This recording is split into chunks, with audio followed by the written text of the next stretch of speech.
तो हेलो दोस्तों, आपका स्वागत है। आज हम जानते हैं कि फाइनाइट वर्ब और नॉन फाइनाइट वर्ब क्या होती हैं। तो सबसे पहले देखते हैं कि फाइनाइट वर्ब क्या होती है। तो finite verb are those verbs which change according to subject और टेंस। मतलब फाइनाइट वर्ब वे वर्ब होती हैं जो सब्जेक्ट और टेंस के अनुसार चेंज हो जाती है। ठीक है दोस्तों। तो आप जानते हैं कि नॉन फाइनाइट वर्ब क्या होती है। Non finite verb are those verbs which not change according to subject और टेंस। इसका मतलब ये है कि वे वर्ब जो सब्जेक्ट और टेंस के अनुसार चेंज नहीं होती, वे नॉन फाइनाइट वर्ब कहलाती है। दोस्तों, आप एक बात ध्यान रखना कि एक वाक्य में एक सब्जेक्ट के लिए एक ही फाइनाइट वर्ब आएगी जब तक उसमें कोई कंजंक्शन ना हो। अगर कंजंक्शन है तो एक से ज़्यादा फाइनाइट वर्ब आ सकती है। ठीक है दोस्तों।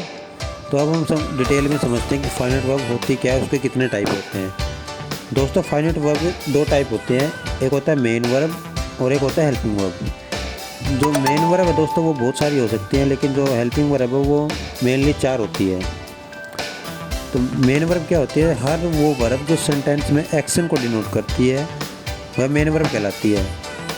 और हेल्पिंग वर्ब जैसे कि आपको बताइए 4 होती है। एक होती है डू, फिर सेकंड होती है बी, थर्ड होती है हैव और फोर्थ होती है मोडाल्स। तो जो डू है, डू की फर्स्ट फॉर्म होती है डज, और डू की सेकंड फॉर्म होती है डिड और थर्ड फॉर्म होती है डन। ऐसे ही दोस्तों बी की फर्स्ट फॉर्म होती है इज एम आर और सेकंड फॉर्म होती है वॉज वर, थर्ड फॉर्म होती है बीन। ऐसे ही हैव की फर्स्ट फॉर्म होती है हैज और हैड की सेकंड फॉर्म हैव की सेकंड फॉर्म हैड और थर्ड फॉर्म भी हैड। और मोडाल्स क्या होते हैं, जो हमारी इंटेंशन को दर्शाते हैं। दोस्तों, जो ये डू बी है होती है, ये भी V1 ही होती है, लेकिन इनको बेस फॉर्म या नेचुरल फॉर्म बोला जाता है। और एक बात और याद रखना दोस्तों, जिस वर्ब में एस या एस लगता है वो एक वचन होती है। जैसे इज, वोज, हैज, ये सब क्या होती है, एक वचन वर्ब होती है। ठीक है दोस्तों। और डू बी हैव ये टेंस को बताती है दोस्तों। दोस्तों, आप जानते हैं कि मोडाल्स क्या होते हैं। मोडाल्स जैसे can, could, will, would, shall, should, may, might, must, new, have to, ought to, dare, use to, had better, ऐसे बहुत सारे मोडाल्स होते हैं जो हमारे इंटेंशन को दर्शाते हैं। दोस्तों, आपने पहले सीखा है कि डू बी हैव वो टेंस के लिए प्रयोग होती है, जबकि जो मोडाल्स है वो हमारे इंटेंशंस को दर्शाते हैं। ठीक है दोस्तों।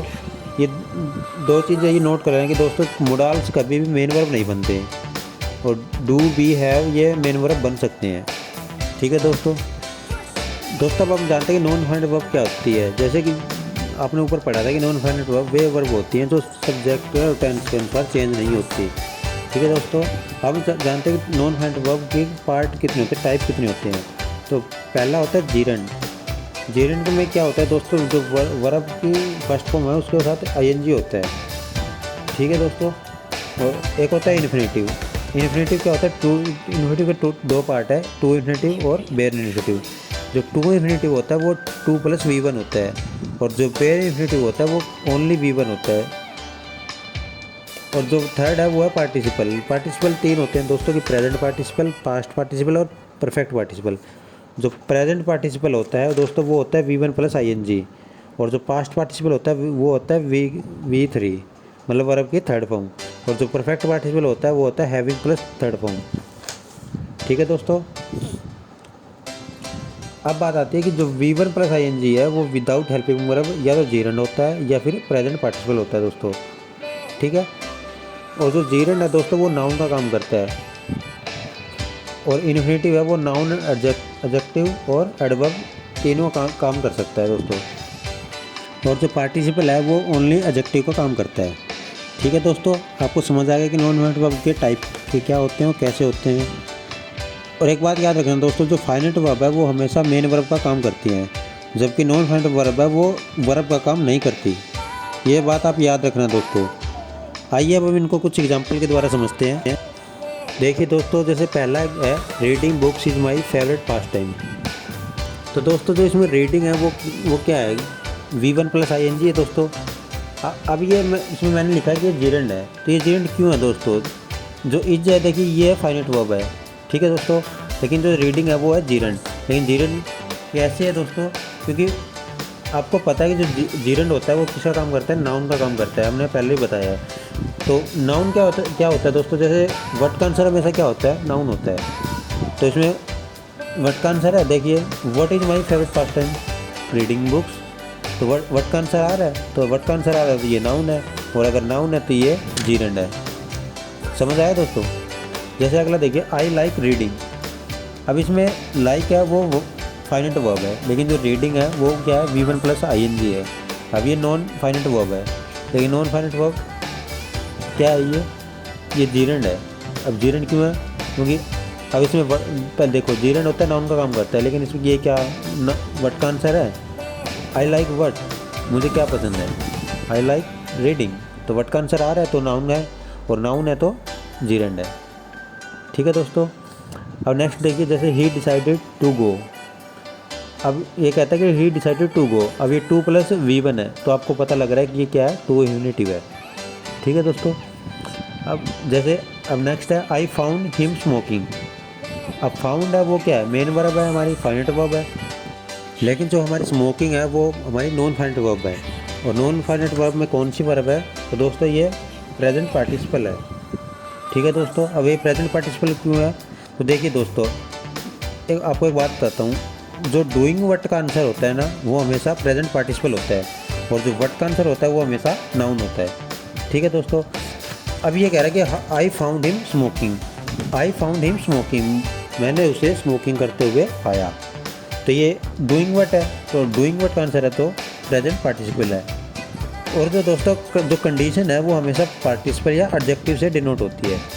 ठीक है दोस्तों। तो ये आई फाउंड स्मोकिंग, तो ये डूइंग वट का आंसर है, आई फाउंड हिम स्मोकिंग। तो अगर डूइंग वट का आंसर है तो ये प्रेजेंट पार्टिसिपल है। ठीक है दोस्तों। फिर नेक्स्ट है दोस्तों, my wife does not like my talking to her. अब इसमें जो माई है वो एक डिटरमाइनर है दोस्तों, और आपको पता ही होगा कि डिटरमाइनर के बाद हमेशा नाउन आता है, और अगर ये नाउन है टॉकिंग तो ये है तो जीरेंड है, क्योंकि जीरेंड है वो हमेशा नाउन का काम करता है दोस्तों। ठीक है, समझ आ गया।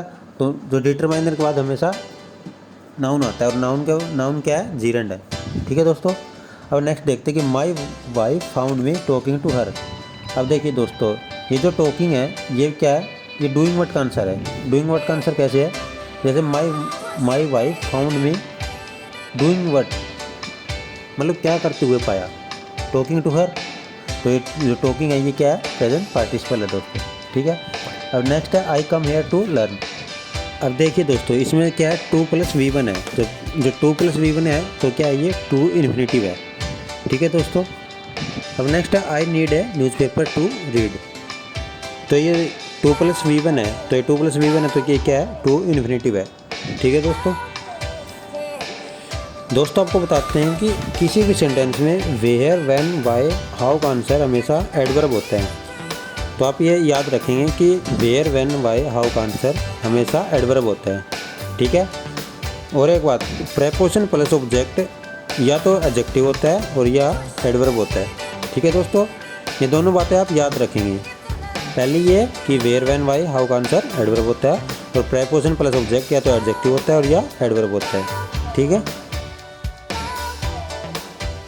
दोस्तों, अगर आपको वीडियो अच्छी लगी है तो लाइक ज़रूर करें और हमारे चैनल को सब्सक्राइब करें।